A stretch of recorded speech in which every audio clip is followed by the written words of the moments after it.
Greetings, Nick with Sweetwater here. I'm backstage with... Oh my!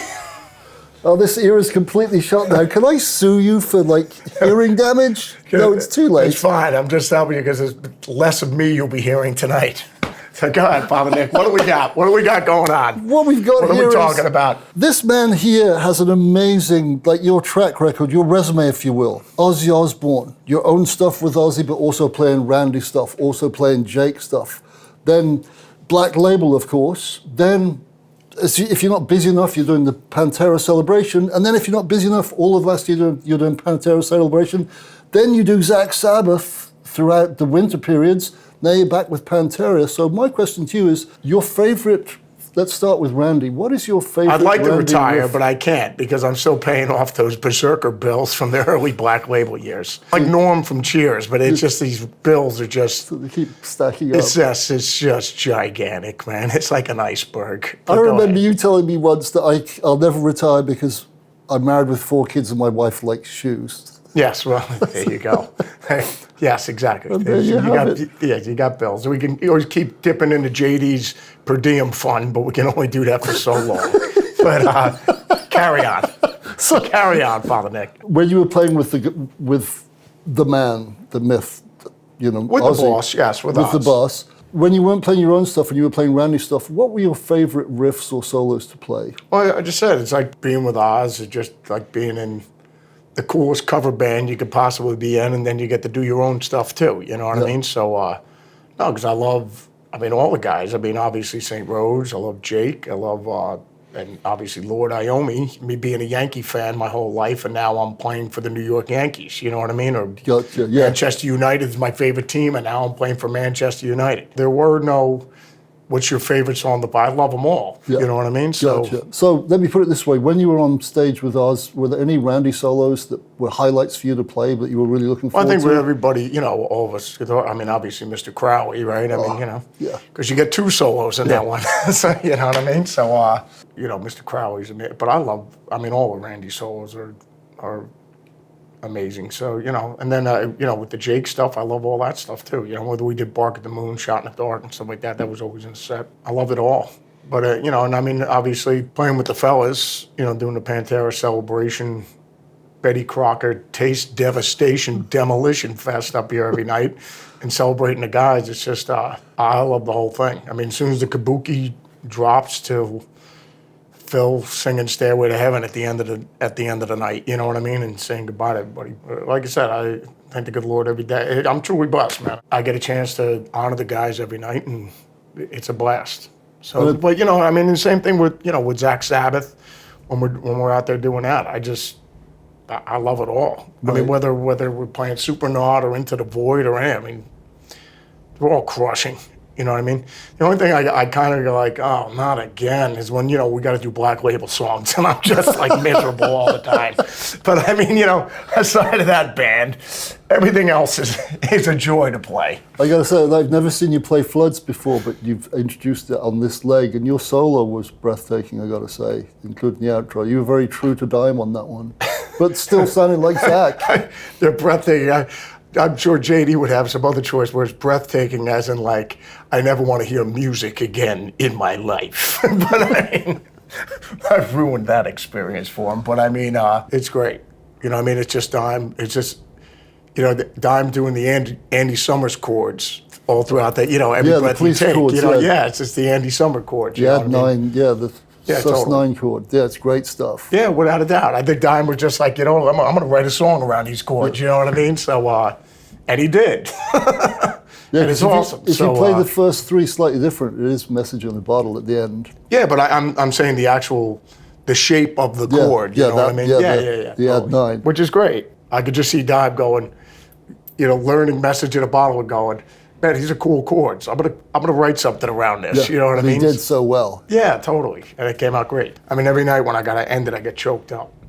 But trying to play that. So, and I saw the video montage they do with the fellas. Yeah. Behind me. While because I can't look back when I'm playing it. But it's definitely a little highlight and an ode to Dime. But talking of Father Iommi, or Lord Iommi, as you it was just his birthday the other day. Yeah, yesterday was his birthday, and also you're coming out with Doomed Forever, Forever Doomed, which is the Yes, once Which is again, the first once two again, the Zakk Paranoid- Sabbath recording songs that should probably never be recorded again by anybody, but we merrily step over that line. I remember like when we did the first one, the Vertigo one, we recorded the first Sabbath record in its entirety. Yeah.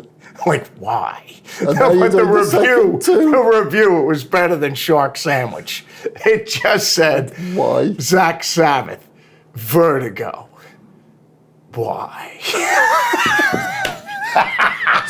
So this one could be a double wide because it's Paranoid and then Masters of Reality, both from start to finish. It's either, or it could be two words, this review. Go away. Why? Or just followed by Go one. Away? Or just to be respectful, it'll just say, stop, please.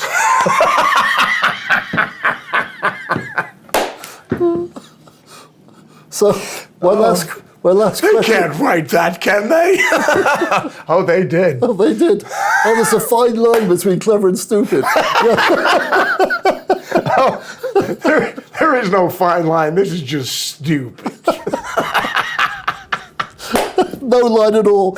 Yeah. No, so even though you've just said you don't like any of the Black Label stuff, if you had to choose one of the songs you hate to play, what would be your least hated Black Label song? I've tried so many times getting fired from Black Label Society, but they won't fire me.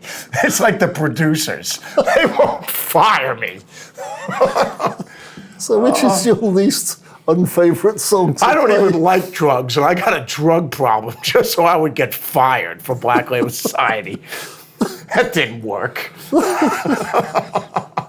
I just got sober just because I was like, well, I guess it's not working. I guess I don't need this anymore. They're not going to fire me anyway. It's not helping anything. But the whole thing is, Which is the song that makes you least want to get fired? so what I mean, Is this the one? I guess with Black Label, no, I mean, it's just, no, you know, we're working on a new record right now, and it's course just you like, are. you know, just tracking new stuff and everything like that. But it's always a blast, I think, with anybody and everyone, you know, just any musician. You know, when you're tracking new stuff, it's just, because you never know what you're going to get, and you never know, you know, you could have an idea what something's going to sound like. And then when it starts coming to life, it's just, you know, it's just the best. Well, you know, that's the beauty of being a musician, and that's the magic of it. You know what I mean? When it all starts, you know, it's because you're your own Salvador Dali. You can just start seeing how the painting's coming together, and you're just like, wow, this is coming out pretty cool. Yeah. So, you know, whether it was Miracle Man with Oz, the first song I wrote with him. That was the first one? Yeah, I didn't Miracle know Man. that. That was the first one. Great riff, man. And you go by what you know and what you learn, and that's the Foxy Lady riff. Dong, dong, down, dong, dong, down. Yeah. Yeah, and I just down, dun, dun, you know, and just made it more of a metal type thing. Right. But, you know, Foxy although metal. if you really think about it, I mean, that with Jimmy, it is a metal riff. It is, yeah. Like Newman. Twist, crumple, bend, crunch, just throw it in there, you know, and then you come up with your own thing, you know. To me, the biggest part of the most joyful thing of the creative process is when you're involved with other people, when you're actually playing it with the fellas. Is that when Yeah, the magic totally. really Yeah, happens? because everyone adds their own magic to it. Like I, you know, of all the drummers I've played throughout my life, it's just like they literally have their own, playing with Charlie now, and then playing with, you know, Father Jeff and Black Label, you know, St. Randy Castillo over there. It's just like all the guys, Tommy Cufettos, they all have their own personality. Right. And I mean, that's a true mark of any musician. Your personality comes out in your playing. Yeah, you sound like you. Yeah, because but you I are- mean, you are. it just, I mean, that's what, at the end of the day, that's what everybody wants to achieve. Yeah. You know, whether somebody likes or doesn't like Bob Dylan's voice, he has his own voice and Yeah. he has his own sound. So, you know, that's what all musicians try to achieve. But you know, that's the great thing of playing with other guys and other musicians, you know, because everybody adds their own flavor to whatever song it's going to be. You know, I mean, I think if you would have put Ozzy in Led Zeppelin and Robert in Black Sabbath, the whole dynamic With change. is yeah. going to change without a doubt. You know, So I mean, that's each- what which is so awesome. I mean, us being musicians and fans and everything like that of all these bands that we love. Like the Beatles, it's just, like I remember somebody said, Ringo's amazing at what he's an amazing drummer, but somebody goes, yeah, well, Ringo's not the best drummer, but he's the best drummer for the Beatles, which is or Charlie Watts with the Stones. Best drummer if you for were the to put Stones. Neil Peart and the Stones and Charlie and Rush, I mean, it just, that would be it interesting. just changes everything, though. It would. Yeah, without a doubt. Just like when Kenny Jones came and played with The Who, and when Keith had passed away, it's just a whole different dynamic. You know what I mean? Or Bonzo was in Sabbath and Bill was in Zeppelin. It's a whole different thing. I think it's just always amazing when because that you get 4 guys together or 3 guys together, and it just that chemistry of those guys So makes it. It goes back to your soup analogy, really. Just different ingredients. That's what makes changes the soup. Yeah. Without a doubt, and that's what makes it unique. Totally. Steak or chicken, different. Well, the same thing I always say with St. Rhoads, being with Oz, me coming in, I'm a huge Sabbath freako, and I studied at Lord Iommi University, you know what I mean? So I'm coming in, and Randy couldn't stand Black Sabbath. I just figured everybody in the 70s had to have loved Black Sabbath and Led Zeppelin. But there was no, like Randy's coming from Alice Cooper and David Bowie, like Mick Ronson was his favorite guy. Right. That is why it worked. Right. Because he had no connection to Black Sabbath. You know what I mean? I've never heard it put that way. So the angle he's coming in for is a completely different thing from where Ozzy came from. Right. From being, so it has no remnants of Sabbath at all. Yes, it changed the dynamic. But that's what made it work. Special. Yeah. No, without a doubt. So there you have it, folks. Some words of wisdom from this fine man. Oh my! That's right. The one word of wisdom he has said is this, is that if you want to get fired from a band, you probably shouldn't form it and then try and get fired from your own band. That's another bit of advice you could take from this genius discussion we have. Not me being the genius, not the genius. Life advice. Life advice. my God. Don't take any of it. Zakk, thank you, my friend. Always good to see you.